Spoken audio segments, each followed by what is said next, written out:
Hello friends, आज आपणास budget and budgetary control या टॉपिकमधील कॅश बजेट हा एक छोटासा पार्ट आपल्याला आजच्या लेक्चरमध्ये पाहायचा आहे. यामधील आपण दोन पार्ट पाहणार आहोत, एक कॅश बजेट आणि एक फ्लेक्झिबल बजेट. पण आजच्या लेक्चरमध्ये आपण फक्त कॅश बजेटबद्दल माहिती घेणार आहोत आणि त्याचे एक्झाम्पल कसे सॉल्व्ह करतात ते आपल्याला आजच्या लेक्चरमध्ये पाहायचं आहे. आता कॅश बजेट म्हणजे काय? Cash budget is a forward financial plan. म्हणजेच काय की याच्या नावामध्ये तुमच्या लक्षात आलं असेल की आपल्याला कॅश म्हणजे भविष्यामध्ये आपल्याला किती कॅश आवश्यक आहे याचं आपल्याला बजेट काढायचं आहे. नॉर्मली माहीत आहे की आपण व्यवसायातील बजेट कॅल्क्युलेट करून ठेवतो किंवा अगदी दैनंदिन जीवनामध्ये पहा की समजा आपल्या घरातील एखादी व्यक्ती जॉब करत असेल तर त्याला साधारण 50,000 40,000 असा काही इन्कम असेल तर आपण बजेट कॅल्क्युलेट करतो की या महिन्यात किती खर्च होणार आहे, किती शिल्लक राहणार आहेत. किंवा एखादा प्रोग्राम आपल्याला घ्यायचा असेल तर त्या प्रोग्रामसाठी आपण सुरुवातीला एक बजेट कॅल्क्युलेट करतो की या प्रोग्रामसाठी आपल्याला किती खर्च अंदाज येईल. मग तो अंदाज आपण तयार करतो, म्हणजेच काय करतो आपण एक बजेट तयार करतो. आणि या टॉपिकमध्ये आपल्याला कॅश बजेट तयार करायचं आहे. कॅश बजेट म्हणजेच काय करायचं आहे की आपल्याला व्यवसायामध्ये किती कॅश रोख रकमेची आवश्यकता आहे हे आपल्याला शोधून काढायचं आहे. म्हणजेच काय की व्यवसायामध्ये कोणकोणत्या स्वरूपात रक्कम येऊ शकते म्हणजे त्याला आपण रिसिट्स म्हणतो, आणि व्यवसायामध्ये कोणकोणत्या स्वरूपात रक्कम जाऊ शकते त्याला आपण पेमेंट्स म्हणतो. याचा आपल्याला ताळेबंद करून आपल्याला कॅश किती आवश्यक आहे, जर रक्कम शिल्लक राहत असेल तर ते कुठे इन्व्हेस्ट करायची, जर रक्कम कमी पडत असेल तर ते कुठून आपल्याला कलेक्ट करायचे, गोळा करायचे, हे आपल्याला कॅश बजेटमध्ये शोधता येतं. तर सुरुवातीला आपल्याला काय पाहायचं बघा, cash budget is a forward financial plan, किंवा असं म्हणू शकतो आपण cash budget estimates receipts and payments म्हणजे किती रक्कम येणार आहे आणि किती रक्कम जाणार आहे. मग receipt and payment for every month असेल, फॉर एव्हरी क्वार्टर असेल, फॉर एव्हरी हाफ इयर असेल, फॉर इयर असेल. म्हणजे नॉर्मली बजेट जे कॅल्क्युलेट करतो ते आपण 1 मंथली सुद्धा करू शकतो, 3 मंथली, 4 मंथली, 5 मंथली, 6 मंथली, या पद्धतीने आपण बजेट काय करू शकतो, कॅल्क्युलेट करू शकतो. मग याच्यामध्ये आपल्याला एस्टिमेट रिसिट्स आणि पेमेंट्स पाहिजेत. म्हणजे भविष्यामध्ये आपल्याला किती रक्कम येणार आहे आणि भविष्यामध्ये आपल्याला किती रक्कम आपल्याकडून जाणार आहे. आता रिसिट्स म्हणजे कोणकोणते आयटम येतात, तर रेव्हेन्यू रिसिट्स सुद्धा येतात आणि कॅपिटल रिसिट सुद्धा येतात. रेव्हेन्यू अँड कॅपिटल रिसिट सुद्धा येतात.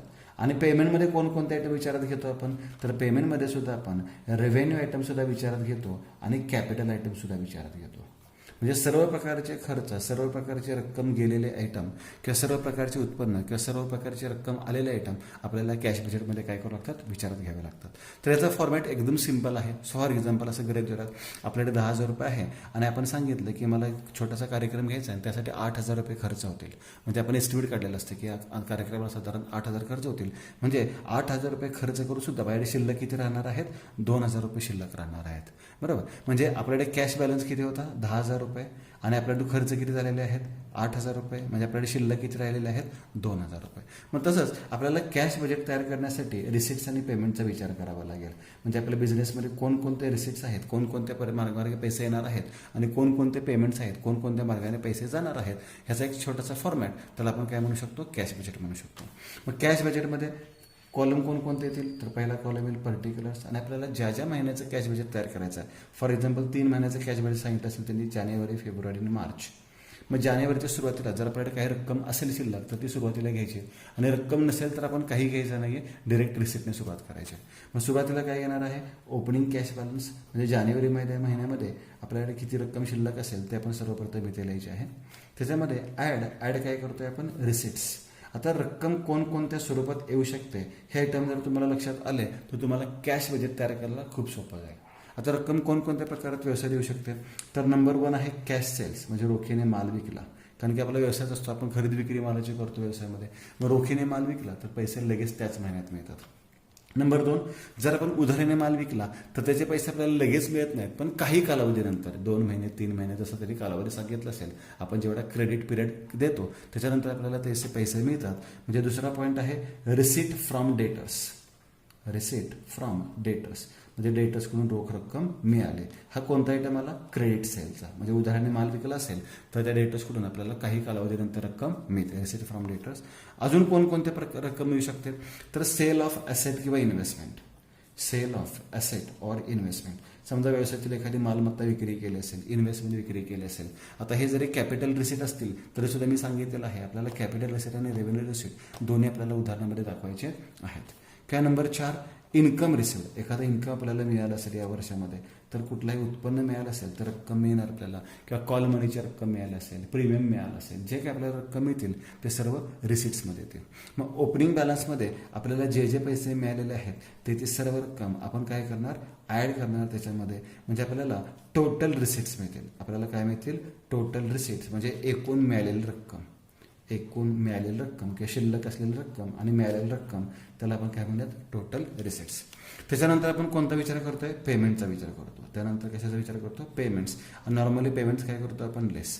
आता रिसिटचे अपोजिट पेमेंट असतात. पैसे आपल्याला कोणकोणत्या प्रकारे जाऊ शकतील, तर कॅश परचेसेस, रोखीने माल खरेदी केला तर आपल्या व्यवसायातून पैसे जाणार, म्हणजे कॅश परचेसेस, त्याच्यामध्ये रक्कम जाईल आपल्याकडून. अजून कोणती रक्कम जाईल, जर उधारीने माल आपण खरेदी केला, कॅश परचेस म्हणजे रोखीने माल खरेदी केला पैसे जाणार. उधारीने माल खरेदी केला तरी सुद्धा पैसे जाणार, पण लगेच जाणार का नाही, काही कालावधीनंतर जाणार. मग उधारीने आपण कोणाकडून माल खरेदी करतो, तर क्रेडिटर्सकडून. मग क्रेडिटर्सना रक्कम दिली आपण, त्याला म्हणतो आपण पेमेंट टू क्रेडिटर्स. क्रेडिटर्सला आपण सप्लायर सुद्धा म्हणतो, पेमेंट टू क्रेडिटर्स. मग त्याच्यामध्ये काय येतील, क्रेडिट परचेसेस. उदाहरणे माल खरेदी केला असेल तर आपण क्रेडिटर्सना रोख रक्कम देतो, काही कालावधीनंतर देतो. मग ती रक्कम दिली, पैसे आपल्याकडून गेले. त्याच्यानंतर काय होईल, परचेस ऑफ ॲसेट, एखादी मालमत्ता खरेदी केली, किंवा इन्व्हेस्टमेंट परचेस केली असेल, एखादी मालमत्ता आणि गुंतवणूक सुद्धा खरेदी केली. आणि जरी हे कॅपिटल पेमेंट्स असतील, तर कॅपिटल एक्सपेंडिचर असतील तरी सुद्धा आपण कॅशबुकमध्ये दाखवतो, म्हणजे कॅश बजेटमध्ये दाखवतो. नंबर 4 आयटम कोणता येणार आहे, एक्सपेन्सेस पेड. जर खर्चाची काही रक्कम दिली असेल तर ते एक्सपेन्सेस पेड रक्कम जाणार आपल्याकडून, ते सुद्धा आपण कुठे दाखवणार आहे, पेमेंटमध्ये. आणि ह्याची टोटल केली आपण तर आपल्याला काय मिळतील, टोटल पेमेंट्स मिळतील. आपल्याला काय मिळणार आहेत, टोटल पेमेंट्स. टोटल पेमेंट्स त्याला आपण बी म्हणूयात. याला आपण टोटल रिसिट्स मानू. समजा रिसिट्स 10,000 असतील, पेमेंट 8,000 रुपये असतील, तर आपल्याकडे शिल्लक किती राहणार आहेत, 2,000. म्हणजे याला आपण काय म्हणतो, क्लोजिंग बॅलन्स म्हणतो. याला आपण काय म्हणतो, क्लोजिंग बॅलन्स. मग जानेवारी महिन्याचा क्लोजिंग बॅलन्स म्हणजे फेब्रुवारीचा कोणता बॅलन्स असणार आहे, ओपनिंग. मग त्याचे रिसिट्स ॲड करायचे, टोटल रिसिट्स करायचे, एक्सपेन्सेस करायचे, म्हणजे पेमेंट्स करायचे, ते वजा करायचे, क्लोजिंग बॅलन्स मिळेल. फेब्रुवारीचा क्लोजिंग बॅलन्स म्हणजे मार्चचा कोणता असते, ओपनिंग बॅलन्स. नॉर्मली हा आपल्याला प्लसमध्येच मिळतो. जरी इन केस हा मायनसमध्ये मिळाला तर तो मायनसमध्येच पुढे कॅरी फॉलो करायचा आहे. आणि हा जो मायनसमध्ये बॅलन्स होतो त्याला आपण डेफिशियन्सी म्हणू शकतो किंवा बँक ओव्हरड्राफ्ट म्हणू शकतो. म्हणजे आपल्या खात्यावर पैसे नसताना सुद्धा आपण ते रक्कम पुढे फॉरवर्ड करू शकतो, बरोबर. मग या पद्धतीने आपल्याला कॅश बजेटचा एक्झाम्पल सॉल्व्ह करायचा आहे. तर हा फॉर्मॅट लक्षात ठेवायचा आहे. रिसिटमध्ये कोणते आयटम येतात आणि पेमेंटमध्ये कोणकोणते आयटम येतात हे तुम्हाला सांगता आले पाहिजे.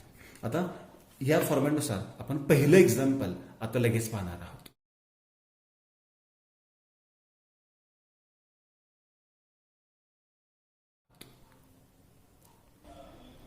चला, तर पहिलं एक्झाम्पल आता पाहणार आहोत आपण. Prepare A cash budget from March two August. ह्याच्यामध्ये मंथ्स दिलेले आहेत. सेल्स म्हणजे माल विक्री करतो आपण. माल विक्री करतो म्हणजे रक्कम येते. म्हणजे या सेलचं पोस्टिंग कॅश सेल्स असू देत, क्रेडिट सेल्स असू देत, कोणत्या साईडला होणार आहे, रिसिट साईडला, म्हणजे रक्कम येणार. सेलिंग एक्सपेन्सेस खर्च आहे, रक्कम जाणार म्हणजे पेमेंटला. परचेसेस माल खरेदी केला, रक्कम जाणार पेमेंटला. वेजेस पेमेंटला, फॅक्टरी एक्सपेन्सेस पेमेंटला आणि ॲडमिनिस्ट्रेटिव्ह एक्सपेन्सेस सुद्धा पेमेंटला. पहिल्यांदा मला रिसिट्स आणि पेमेंटचा अर्थ कळायला पाहिजे. रिसिट्स म्हणजे रक्कम येणार आणि पेमेंट म्हणजे रक्कम जाणार. सेल्समध्ये रक्कम येणार, एक्सपेन्सेसमध्ये रक्कम जाणार, परचेसेसमध्ये सुद्धा रक्कम जाणार. ओपनिंग कॅश बॅलन्स 1 मार्चचा 20,000 दिलेला आहे. मग मी इथं सुरुवातीला लिहितो ओपनिंग बॅलन्स ऑफ कॅश, आणि हा फक्त मार्चच दिलेला असतो आपल्याला. मार्च ओपनिंग बॅलन्स किती रुपये दिलेला आहे, 20,000 रुपीज दिलेला आहे. ठीक आहे. Period of credit allowed to customer and by supplier 1 month. म्हणजे कस्टमरचा कालावधी म्हणजेच सेलचा कालावधी 1 मंथ आहे. आणि सप्लायर्स म्हणजे क्रेडिटरचा कालावधी म्हणजे परचेसेसचा कालावधी सुद्धा किती आहे, 1 मंथ. यामध्ये एक लक्षात आलं पाहिजे तुम्हाला, आपण माल कोणाला विक्री करतो, कस्टमरला. म्हणजे कस्टमरचा संबंध, कस्टमरला डेटर सुद्धा म्हणतात. कस्टमर म्हणजे डेटरचा संबंध सेलचे असतो आणि सप्लायर म्हणजे क्रेडिटरचा संबंध कशाचे असतो, परचेसेसची. ह्याच्यामध्ये कन्फ्युजन अजिबात करू नका. Lag in payment of factory expenses, administrative expenses, selling expenses 1 month. Factory expenses 1 month आहेत. त्याच्यानंतर ॲडमिनिस्ट्रेटिव्ह एक्सपेन्सेस 1 मंथ आहे आणि सेलिंग एक्सपेन्सेस सुद्धा 1 मंथ आहे. मशिनरी परचेस, आता मशिनरी परचेस केलेले आहे, मग मशिनरी खरेदी केली म्हणजे पैसे जाणार. याचं पोस्टिंग कुठे होणार आहे, पेमेंटला. बिल्डिंग परचेस, बिल्डिंग खरेदी केली म्हणजे रक्कम जाणार, याचं हे पोस्टिंग कुठं होणार आहे, पेमेंटला. आणि 5% कमिशन ऑफ सेल्स पेएबल आहे, पेएबल म्हणजेच पेमेंटला. आणि यानंतर आहे delay in payment of wedges 1 मंथच आहे, delay in payment of wedges 1 month. आता हे 1 मंथ खूप इझी झालं कारण की सगळ्या ठिकाणी 1 मंथ आहे. तर मी इथे याच्यामध्ये चेंज करतो, इथे मी हाफ मंथ करतो म्हणजे थोडंसं अवघड एक्झाम्पल होईल. ठीक आहे. मग delay in payment of wedges किती म्हणतो मी, हाफ मंथ करतो म्हणजे इथे सुद्धा मी काय लिहितो, हाफ मंथ. आता हे थोडंसं एक्झाम्पल आपण ॲडजस्टमेंट एक एक्स्ट्रा ॲडिशन केलेलं आहे कारण की इथे 1 मंथचं कॅल्क्युलेशन आहे, हे तर ॲटलिस्ट हाफ मंथचं आपण कॅल्क्युलेट करूयात. ठीक आहे. तर एक्झाम्पल आपण पाहिलेलं आहे. आता एक्झाम्पल आपण सॉल्व्ह करायला सुरुवात करूयात. ओपनिंग बॅलन्स लिहिला आपण. ओपनिंग बॅलन्स नंतर ऍड काय करतोय आपण, रिसिट्स म्हणजे रक्कम आपल्याला मिळणार आहे. आता याच्यामध्ये उत्पन्न कोणतं नाही आहे, कॅश सेल्स पण नाही आहेत, डिरेक्टली सेल्स आहेत. जो आपण माल विक्री करतोय, माल कोणाला विक्री करतोय आपण, तर कस्टमर्सना माल विक्री करतो आणि कस्टमरचा कालावधी किती आहे, 1 मंथ. म्हणजेच काय, याचा अर्थ काय आहे, तर खाली लिहायचं आहे मी receipts from debtors, receipts from debtors, डेटर्सकडून आपल्याला उधारीने माल विक्री केला त्याचे पैसे मिळणार, कंसात म्हणतो मी क्रेडिट सेल्स. आता ह्याची रक्कम कधी मिळणार आहे, तर 1 महिन्यानंतर मिळणार आहे. उदाहरणार्थ तुम्ही जानेवारीमध्ये माल विकला, तुम्हाला पैसे कधी मिळणार, फेब्रुवारीमध्ये. फेब्रुवारीमध्ये माल विकला, तुम्हाला पैसे कधी मिळणार, मार्चमध्ये. मार्चमध्ये माल विकला, तुम्हाला पैसे कधी मिळणार आहेत, तर तुम्हाला प्रत्येक पुढच्या महिन्यात पैसे मिळणार आहेत. म्हणजेच काय की तुम्हाला मार्चमध्ये कोणते पैसे मिळणार आहेत, मागच्या महिन्याचे, म्हणजे मागच्या महिन्यात जो माल विक्री केलेला आहे. तर या कॅश बजेटमध्ये एक सिंपल ट्रिक लक्षात ठेवायचे आहे, जेवढे महिने तुम्हाला पुढं जायला सांगितलंय तेवढे महिने तुम्ही पाठीमागे जायचं, एवढीच ट्रिक लक्षात ठेवा. म्हणजे मार्चमध्ये तुम्ही कोणत्या सेलचे पैसे लिहायचे, तर मार्चमध्ये तुम्ही फेब्रुवारीचे पैसे लिहायचे, बरोबर. म्हणजे मार्चमध्ये तुम्ही किती रक्कम लिहिणार आहे, 1,60,000. मार्चमध्ये तुम्ही किती लिहिणार, 1,60,000, बरोबर. एप्रिलमध्ये कोणती रक्कम लिहिणार तुम्ही, मार्चची 1,82,000. मग या पुढे कंटिन्यू करायचं. पुढच्या महिन्यात किती येणार मग, 1,55,000. त्याच्या पुढच्या महिन्यात किती येणार आहेत, 1,65,000. त्याच्या पुढच्या महिन्यात किती येणार मग, 2 लाख. आणि त्याच्या पुढच्या महिन्यात किती मिळणार, 1,80,000. आता तुम्ही म्हणाल की सर मग हे ऑगस्टचे राहिले, तर ऑगस्टचे पैसे आपल्याला कधी मिळणार आहेत, सप्टेंबरमध्ये मिळणार. आणि आपल्याकडे सप्टेंबरचा कॉलम नाही. तर या पद्धतीने तुम्हाला कॅश बजेट लक्षात ठेवायचं आहे. 1 मंथचा पिरियड आहे म्हणजे आपल्याला 1 महिन्या मागचे पैसे आत्ता मिळणार, म्हणजे प्रिव्हियस मंथचे पैसे आत्ता मिळणार आहेत. ठीक आहे. हा झाला रिसिट्स फ्रॉम डेटर्स. आणि रिसिटचा एकच आयटम आहे पूर्ण एक्झाम्पलमध्ये. या पूर्ण एक्झाम्पलमध्ये रिसिटचा एकच आयटम आहे, बाकी कुठलाही आयटम नाही आहे. म्हणजे रिसिट्स आपले संपलेले आहेत. मग 2 वळी जागा सोडतो मी आणि खाली लिहितो लेस पेमेंट्स. खाली काय लिहितो मी, लेस पेमेंट्स. आता पेमेंटचे कोणकोणते आयटम आहेत, तर एक तर कॅश परचेसेस, रोखीने माल खरेदी केला असेल तर लगेच पेमेंट करतो, पण कॅश परचेसेसचा कुठेही उल्लेख नाही आहे. परचेसेस मात्र आहेत.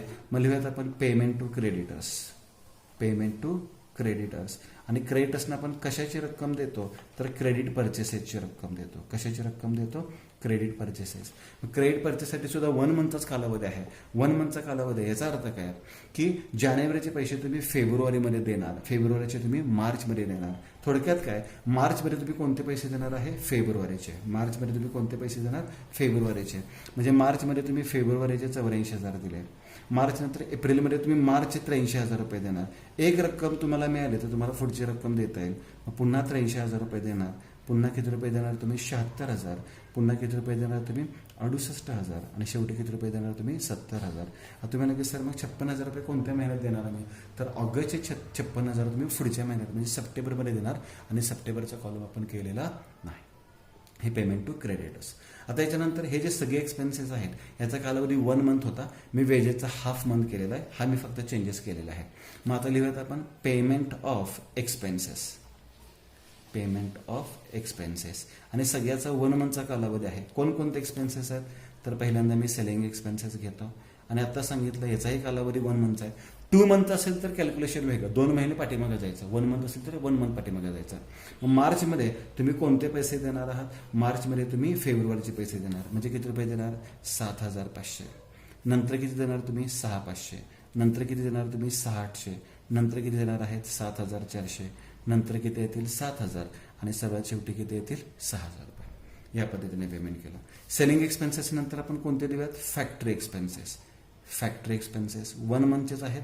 1 मंथ म्हणजे मार्चमध्ये तुम्ही कोणते पैसे देणार आहात, मार्चमध्ये तुम्ही फेब्रुवारीचे पैसे देणार. म्हणजे सुरुवात कशाने करणार तुम्ही, 11,000, नंतर 8,000, नंतर 10,500, त्याच्यानंतर 12,000, त्याच्यानंतर 9,600 आणि त्याच्यानंतर 8,000 रुपीज सिक्वेन्स दिला. त्याच्यानंतर ॲडमिनिस्ट्रेटिव्ह एक्सपेन्सेस, त्याचंही कॅल्क्युलेशन कालावधी 1 मंथचाच दिलेला आहे. मग मार्चमध्ये तुम्ही कोणते पैसे देणार, तर फेब्रुवारीचे देणार. मार्चमध्ये तुम्ही फेब्रुवारीचे 5,500 देणार, त्याच्यानंतर मग 4,500, त्याच्यानंतर 4,750, त्याच्यानंतर 5,400, त्याच्यानंतर 5,700 आणि नंतर किती रुपये देणार, 5,000 रुपये देणार. वेजेसचा पॉईंट सुद्धा 1 मंथचा होता, पण मी त्याच्यामध्ये थोडासा चेंज केलेला आहे. मी ह्याची वर्किंग नोट तुम्हाला छोटीशी सिंपल वर्किंग नोट करून दाखवेन, त्याच्यामध्ये तुम्हाला वेजेसचं कॅल्क्युलेशन लक्षात येईल. अजून कोणता आयटम आहे, तर हे सगळी लिस्ट झालेली आहे, वेजेस लिहून ठेवलेत मी, ह्याचे एक्सपेन्सेस आपण नंतर पेड करू. या व्यतिरिक्त पहिले ॲडजस्टमेंट झाले, दुसरे ॲडजस्टमेंट झालेले आहे, तिसरे ॲडजस्टमेंट सुद्धा आपण केलेलं आहे. चौथी ॲडजस्टमेंट मशिनरी परचेस केली 30,000ची. मग परचेस ऑफ मशिनरी, आता मशिनरी परचेस केली म्हणजे रक्कम जाणार. मग परचेस ऑफ मशिनरी आपण पेमेंट साईडला घेतलेलं आहे. कधी खरेदी केले, मार्चमध्ये, आणि पेएबल ऑन डिलिव्हरी म्हणजे डिलिव्हरी नंतर आपण पेमेंट करणार. आपण मार्चमध्ये खरेदी केलेलं आहे म्हणजे पेमेंट सुद्धा आपण कधी देणार आहोत, मार्चमध्येच देणार आहोत. बाकी कोणत्याही महिन्यात, याच महिन्यात फक्त खरेदी केले, पुढे आपण लगेच डिलिव्हरीला पण पेमेंट केलेलं आहे, त्यामुळे रक्कम लगेच देऊन टाकली. बाकी कुठल्याही महिन्यामध्ये रक्कम जाणार नाही. बिल्डिंग परचेस इन एप्रिल, मग बिल्डिंग सुद्धा परचेस केली, मग परचेस ऑफ बिल्डिंग ते सुद्धा आपण पेमेंट साईडला दाखवणार, रक्कम जाणार. पण याच्यामध्ये थोडासा चेंज आहे. एप्रिलमध्ये केली 1,50,000ची, लगेच एप्रिलमध्ये 1,50,000 लिहू नका, कारण की इथे आपण पेएबल ऑन डिलिव्हरी म्हणजे लगेच पैसे दिले होते. इथे काय सांगितलं, 1,50,000 पेएबल इन 2 इक्वल इन्स्टॉलमेंट, 2 समान हप्त्यामध्ये, म्हणजे 1,50,000 तुम्ही एकदम द्यायचे नाहीत, 2 हप्त्यामध्ये म्हणजे 75,000 द्यायचे आहेत. पण एप्रिलमध्ये नाहीत द्यायचे, कधी द्यायचे आहेत, मे आणि जुलै. आपल्याकडे मे महिना आहे का इथे आहे, सर मे महिना इथे आहे. मे महिन्यामध्ये 75,000 रुपये दिले, आणि जुलै महिना आहे का आपल्या कॅल्क्युलेशनमध्ये आहे, सर जुलैमध्ये सुद्धा आपण किती दिले, 75,000 रुपये दिले. म्हणजे 1,50,000 खरेदी केले ते महत्वाचं नाहीये, पेमेंट कधी केले हे महत्वाचं आहे. खरेदी केले तुम्ही एप्रिलमध्ये, पण पैसे तुम्ही लगेच दिलेत का नाही, पैसे कधी दिले तुम्ही, मे मध्ये अर्धे दिले आणि जुलैमध्ये अर्धे दिले. 1,50,000 निम्मे पेड केले. 5% commission on sales payable 2 months after sales. आता इथे 2 monthचा पॉईंट आलेला आहे. मग payment of sales commission, payment of sales commission at 5%. आता हे पेमेंट कधी द्यायचं असतं हे जरा लक्षात घ्या. बघा, 2 months आफ्टर सेल सांगितलंय, म्हणजे सेल नंतर 2 महिन्यानंतर तुम्हाला पेमेंट करायचं आहे. म्हणजेच काय, जानेवारीचा जो सेल्स आहे त्याचं कमिशन तुम्ही जानेवारीमध्ये पण नाही द्यायचं, फेब्रुवारीमध्ये पण नाही द्यायचं. कधी द्यायचं आहे, 2 महिन्यानंतर, म्हणजे कधी द्यायचं आहे, मार्चमध्ये. म्हणजेच काय, मार्चमध्ये तुम्ही कुठले पैसे देणार, जानेवारीचे. एप्रिलमध्ये कुठले पैसे देणार, फेब्रुवारीचे, म्हणजे 2 महिन्या आधीचे पैसे द्यायचे. मग आता कॅल्क्युलेशन आपण कॅल्क्युलेट करूया, परत रिपीट करतो. मार्चमध्ये 5% आपण जानेवारीच्या सेल्सवर देणार. मग 1,70,000चा किती टक्के काढला आपण, 5%, म्हणजे रक्कम किती देणार आपण, 8,500. एप्रिलमध्ये तुम्ही कोणत्या सेल्सवर पैसे देणार, 1,60,000. 2 महिन्याच्या आधीचा जो सेल्स आहे 1,60,000, त्याच्यावर 5% म्हणजे किती रुपये देणार तुम्ही, 8,000 रुपये. मे मध्ये तुम्ही कोणत्या रकमेवर देणार आहे, मार्चच्या 1,82,000चा किती टक्के काढायचा आहे, 5%, म्हणजे किती रुपये येणार आहे, 9,100. त्याच्यानंतर 1,82 नंतर तुम्ही कशावर काढणार, 1,55,000चा 5%, म्हणजे 7,750 रुपये. त्याच्यानंतर तुम्ही कशावर काढणार आहोत, 1,65,000 गुणिले 5% किती येणार आहे, 8,250. आणि त्याच्यानंतर 2 लाखाचा 5% म्हणजे तुम्ही कमिशन किती रुपये देणार आहेत, 10,000 रुपये. म्हणजे जे कमिशन तुम्ही देताय ते 2 महिने पुढे द्यायचं, म्हणजे 2 महिने मागे द्यायचं. हा रूल तुम्हाला मी मगाशी सांगितलेला आहे. म्हणजे मार्चमध्ये तुम्ही याच्यावर 5% द्यायचा, एप्रिलमध्ये तुम्ही याच्यावर 5% द्यायचा, मे मध्ये तुम्ही याच्यावर 5% द्यायचा. म्हणजे 2 महिन्याच्या आधीचा जो सेल्स आहे त्याच्यावर 5% द्यायचा आहे. चला, रिसिप्टचे सगळे आयटम झालेले आहेत, पेमेंटचे सगळे आयटम झालेले आहेत. आता मी तुम्हाला जे सांगितलं होतं की वेजेसची एक आपल्याला वर्किंग नोट करावी लागणार आहे, ती कशी करायची ते एक आपण नीट समजून घेऊया. वेजेसची वर्किंग नोट या एक्झाम्पलमध्ये कशी करायची आहे, तर ती वर्किंग नोट सर्वांनी समजून घ्या. वेजेसचा कालावधीमध्ये हाफ मंथ सांगितलेला आहे. म्हणजे हाफ मंथ सांगितलं म्हणजेच काय, की जानेवारीमध्ये तुम्ही पैसे कोणते देणार, जानेवारीचे हाफ देणार, आणि राहिलेले पैसे तुम्ही फेब्रुवारीमध्ये देणार ना. बघा, समजा 10,000 रुपये जानेवारीचा खर्च आहे, तो तुम्हाला हाफ द्यायचा आहे. मग जानेवारीत तुम्ही हाफ देणार आणि फेब्रुवारीमध्ये हाफ देणार, बरोबर. म्हणजे मी मगाशी सांगितल्याप्रमाणे जो बेसिक रूल आहे तो लक्षात ठेवा. फॉर एक्झाम्पल, इथे आपण बजेट कुठल्या महिन्यापासून सुरू केलेलं आहे, तर बजेट सर आपण मार्चपासून सुरू केलेलं आहे. मार्चमध्ये कुठली रक्कम देणार तुम्ही, तर मागच्या महिन्याची. मार्च आधी कोणता महिना असतो, फेब्रुवारी, आणि चालू महिन्याचे. म्हणजे फेब्रुवारीचे हाफ द्या आणि मार्चचे हाफ द्यायचे. मार्च नंतर कोणता महिना असतो, सर एप्रिल महिना असतो. एप्रिलमध्ये मागच्या महिन्याचे हाफ द्या आणि चालू महिन्याचे हाफ द्या. या पद्धतीने तुम्हाला कॅल्क्युलेशन लक्षात ठेवायचं आहे. म्हणजेच काय, परत रिपीट करतो, मार्चचे जे पैसे होते ते तुम्ही मार्चमध्ये अर्धे दिले आणि राहिलेले पुढच्या महिन्यात अर्धे दिले. फॉर एक्झाम्पल असं गृहीत धरा, तुम्हाला लक्षात नसेल तर सांगतो. समजा तुमच्याकडे रामू नावाचा एक कामगार काम करतोय आणि रामूला तुम्ही प्रत्येक महिन्याला 10,000 रुपये देता आणि रामूला म्हटला की सर रामू, आमच्याकडे आता पैसे नाही आहेत, काही तर अडचण आहे, आम्ही तुला आत्ता 50% देतो, राहिलेली रक्कम मागच्या महिन्यात देऊ शकतो का? आपण नाही, मग राहिलेली रक्कम पुढच्या महिन्यात देणार. मग रामूचा पगार समजा मार्चमध्ये होत असेल तर त्याला मार्चमध्ये अर्धे देणार आणि राहिलेले कोणत्या महिन्यात देणार? एप्रिलमध्ये तुम्ही अर्धे देणार आहात. मग तसंच केलेलं आहे, मार्चची रक्कम मार्चमध्ये अर्धी दिली आणि एप्रिलमध्ये अर्धी दिलेली आहे. म्हणजे पुढे जायचं असेल तर तुम्ही काय करा, पाठीमागे जावा. मार्च नंतर एप्रिल, एप्रिलनंतर कोणता महिना असतो? मे. आता मेमध्ये सांगा कोणकोणते पैसे देणार तुम्ही? तर एप्रिलचे मागच्या महिन्याचे हाफ आणि चालू महिन्याचे काय करणार आहात? हाफ रक्कम देणार आहात. तर आता चेक करूयात. वेजेस, फेब्रुवारीचे वेजेस किती आहेत? तर सर फेब्रुवारीचे 16,000 आहेत. मग 16,000चा हाफ किती आला? 8,000. आणि 16,800चा हाफ किती आला? 8,400. ठीक आहे. म्हणजे मार्चमध्ये सर किती देणार आपण? 16,400. एप्रिलमध्ये मार्चचा हाफ देणार. मार्च किती आहे? 16,800. 16,800चा हाफ किती येणार? 8,400. आणि 12,000चा हाफ किती येणार? 6,000 रुपये. म्हणजे रक्कम किती देणार आहे? 14,400. त्याच्यानंतर मे मध्ये कोणती देणार? तर एप्रिलचा हाफ इथे काढला तेवढाच इथे देणार. एप्रिलचा हाफ किती आहे? 6,000. एप्रिल नंतर मेचा हाफ म्हणजे 18,000चा हाफ किती देणार आहे? 9,000. म्हणजे 9,000 आणि 6,000 किती रुपये देणार आपण? 15,000 रुपये. मे नंतर पुढचा महिना कोणता आहे? जून. मग जूनमध्ये कोणकोणती रक्कम देणार? तर सर मागच्या महिन्याचे हाफ देणार आणि चालू महिन्याचे हाफ देणार. ठीक आहे. मेचे हाफ आपण शोधून काढले होते 9,000. आता जूनचे हाफ किती आलेले आहेत? 8,000. म्हणजे किती रक्कम देणार आपण? 17,000. जून नंतर कोणता महिना आहे? जुलै. जुलैमध्ये मागच्या महिन्याचे म्हणजे जूनचे हाफ देणार आणि कोणत्या महिन्याचे? जुलैचे हाफ देणार. मग जूनचे हाफ किती आहेत? 8,000 रुपये आपण कॅल्क्युलेट करून ठेवलेले आहेत.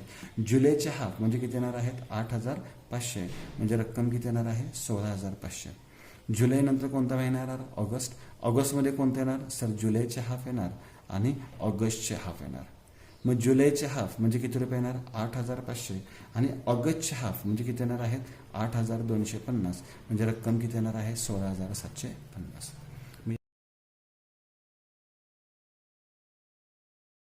मी या पद्धतीने कॅल्क्युलेशन केलं. तर आता आपण मार्चमध्ये कोणती रक्कम देणार आहे वेजेसची?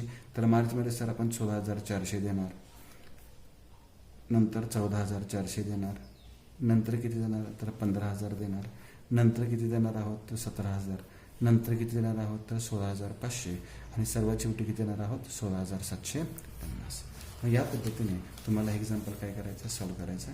ही वर्किंग नोट आहे. ही वर्किंग नोट खूप महत्त्वाची आहे. ही वर्किंग नोट तुमच्या वहीमध्ये व्यवस्थित लिहून ठेवा. ओके.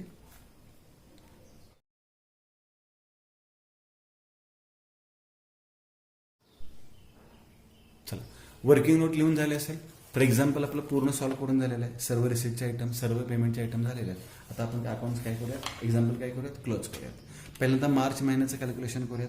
मार्च महिन्याचं कॅल्क्युलेशन आपण इथे क्लोज करणार आहे. 20,000 आपल्याकडे सुरुवातीला होते. 1,60,000 डेटर्सकडून मिळाले. म्हणजे एकूण रक्कम किती आहे? 1,80,000. याला आपण म्हणतो टोटल रिसिट्स. कंसामध्ये त्याला ए म्हणूयात. आता पेमेंट्स किती आहेत बघा. 84,000 plus 7,500 plus 11,000 plus 5,500 plus 16,400 plus 30,000 plus 8,500. म्हणजे पेमेंट्स किती आहेत? तर पेमेंट्स आहेत 1,62,900. हे सुद्धा मी इथं क्लोज करतो. याला आपण म्हणतो टोटल पेमेंट्स.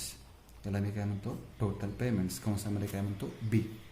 आता रिसिट्समधून पेमेंट्स वजा करूयात. 1,80,000 कॅश होती, त्यातले 1,62,900 आपण पेड केले. तर आपले शिल्लक कॅश किती राहिलेले आहे? 17,100. ही रक्कम शिल्लक राहिली. याला आपण काय म्हणतो? Closing balance. कंसामध्ये काय म्हणूयात? ए मायनस बी. रिसिटमधून पेमेंट वजा केले, शिल्लक रक्कम. आता मार्चमध्ये आपल्याकडे 17,100 शिल्लक राहिले 31 मार्चला. म्हणजे तेच पैसे 1 एप्रिलला येणार. म्हणजे मार्चचा क्लोजिंग म्हणजे एप्रिलचा कोणता असणार आहे? ओपनिंग. मग 17,100 मध्ये किती ॲड करायचे आहेत? या महिन्यातले 1,82,000 रुपये ॲड करायचे आहेत. म्हणजे टोटल रिसिट्स किती आले? 1,99,100. पेमेंटची बेरीज करूयात आपण. 83,000 plus 6,500 plus 8,000 plus 4,500 plus 14,400 plus 8,000. किती पेमेंट झालेले आहेत? 1,24,400. मग रिसिट्स जास्त आहेत आणि पेमेंट्स कमी आहेत. वजाबाकी करूयात. 1,99,100 वजा केले तर शिल्लक किती राहिले? 74,700. आता या महिन्याचे 74,700 क्लोजिंग आहेत, म्हणजे या महिन्याचे काय असणार आहेत? ओपनिंग 74,700 प्लस किती करायचे आहेत आपल्याला? 1,55,000. म्हणजे एकूण कॅश किती आलेलं आहे? 2,29,700. एक्सपेन्सेस चेक करूयात. 83,000 plus 6,800 plus 10,500 plus 4,750 plus 15,000 plus 75,000 plus 9,100. म्हणजे किती खर्च केलेत आपण? 2,04,150 खर्च केले. आता शिल्लक किती राहिले? तर वजा 2,29,700. आपल्याकडे शिल्लक राहिले 25,550. हे 25,550 आपण जून महिन्यामध्ये सुरुवातीला घेतले. 25,550 plus 1,65,000 is equal to 1,90,550. 1,90,550. Expenses किती आहेत? 76,000 plus 7,400 plus 12,000 plus 5,400 plus 17,000 plus 7,750. किती आहेत? 1,25,550. हे एक्सपेन्सेस वजा केले आपण 1,90,550. तर शिल्लक किती राहिलेले आहेत? 65,000. आता याच्या पुढचं कॅल्क्युलेशन तुम्ही इझिली करू शकता, ते तुम्ही करून ठेवा. याच्यामध्ये काही वेळेस रक्कम मायनसमध्ये येऊ शकते आणि मायनसमध्ये असेल तर ती तुम्हाला मायनसमध्येच पुढे कंटिन्यू करावी लागेल. परंतु जर उदाहरणामध्ये त्यांनी सांगितलं असेल की बँक ओव्हरड्राफ्ट गरज असेल तर घ्या आणि त्याची रक्कम दिली असेल तर ती मायनसची रक्कम त्याच्यामध्ये बँक ओव्हरड्राफ्ट प्लस करायचा आणि जो कॅश बॅलन्स आहे तो तुम्हाला पुढच्या महिन्यामध्ये काय करावं लागणार आहे? कॅरी फॉरवर्ड करावा लागणार आहे. आता याच्या पुढचं कॅल्क्युलेशन आहे ते तुम्ही इझिली करू शकता आणि कॅश बजेटचं एक्झाम्पल सॉल्व्ह करू शकता. थँक्यू.